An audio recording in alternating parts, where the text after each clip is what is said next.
മലേഷ്യയിലെ തന്നെ ഏറ്റവും വലിയ അക്വേറിയം കാണാനാണ് ഇന്ന് നമ്മൾ വന്നിരിക്കുന്നത്. അതുപോലെ തന്നെ ഇതിനോട് ചേർന്ന് മറ്റു പല കാഴ്ചകളും നമുക്ക് കാണാനായിട്ടുണ്ട്. അപ്പം ഒത്തിരി പറഞ്ഞ് ബോറടിപ്പിക്കുന്നില്ല, നേരെ അക്വേറിയത്തിൻ്റെ കാഴ്ചകളിലേക്ക് നമുക്ക് പ്രവേശിക്കാം. അതിനുശേഷം നമുക്ക് ചൈന ടൗണിലേക്ക് പോകേണ്ടതുണ്ട്. ചൈന ടൗൺ കണ്ടു കഴിഞ്ഞ് കഴിയുമ്പോൾ നമ്മൾ മലേഷ്യയിലെ ട്വിൻ ടവർ കാണും. അതിനുശേഷം നമ്മൾ പുത്രജയ എന്ന സ്ഥലത്തെക്കുറിച്ചുള്ള കാഴ്ചകൾ കാണും. അതിനുശേഷം നമ്മൾ തിരിച്ചു പോകുന്നതാണ്. ഓക്കെ, അപ്പം നേരെ വീഡിയോയിലേക്ക് നമുക്ക് പ്രവേശിക്കാം.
ഇപ്പം നമ്മൾ എത്തിയിരിക്കുന്നത് ചൈന ടൗണിലാണ്. ചൈന ടൗണിൽ അന്ന് അവരുടെ ചൈനീസിൻ്റെ ഒരു പ്രത്യേക ദിവസമായിരുന്നു അവരവിടെ വന്നതിൻ്റെ ഒരു ആനിവേഴ്സറി.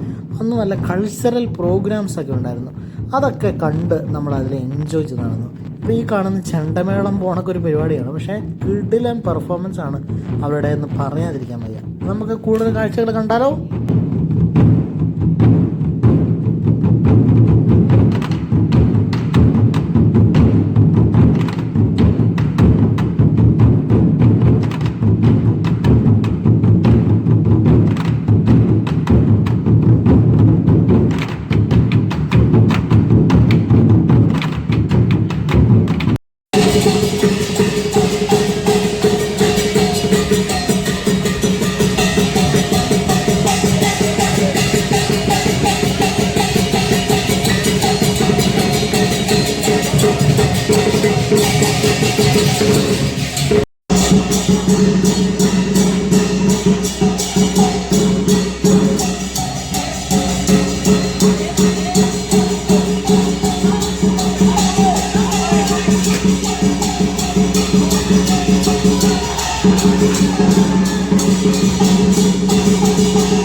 ചൈന ടൗണിലെ കാഴ്ചകളൊക്കെ കണ്ട് പതിയെ നമ്മൾ രാത്രി ട്വിൻ ടവറിൻ്റെ ചുവട്ടിലെത്തിയിരിക്കുകയാണ്.